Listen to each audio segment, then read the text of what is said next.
रंग माझा वेगळा. लेखक पु ल देशपांडे. सुरेश भटांची कविता एके दिवशी मला अचानक भेटली आणि नवकवितेच्या या जमान्यात नुसत्या निरनिराळ्या रंगांचंच नव्हे तर निराळ्या अंतरंगाचं दर्शन घडलं. त्या कवितेचा बाज आणि साज हा सर्वस्वी निराळा नव्हता, पण प्रसाद गुणाशी फारकत घेतलेल्या आधुनिक कवितेच्या युगात या हृदयीचं त्या हृदयी घातल्यासारखी ही कविता एकदम मनात शिरली. मुंबईच्या जीव घेण्या उकाड्यात राहणाऱ्या माणसाच्या अंगावरून दैवयोगानं किंवा निसर्गाच्या एखाद्या चमत्कारामुळे दक्षिण वायूची शीतळ झुळूक जावी तशी ही कविता अंगावरून गेली. त्या कवितेतलं फुललेपण मोहक होतं.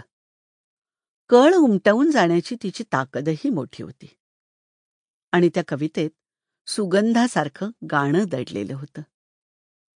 हे गाणं अंगभूत होतं. कुणीतरी गायल्यामुळे त्या कवितेचं गाणं झालेलं नव्हतं. कवितेला गाण्याची सक्ती नसावी, तशी तिला कसलीच सक्ती नसावी. किंबहुना आजकाल जी गीतं कानावर पडतात ती तर बळजबरीनं सुरांच्या सरकातून पिळून काढल्यासारखी वाटतात.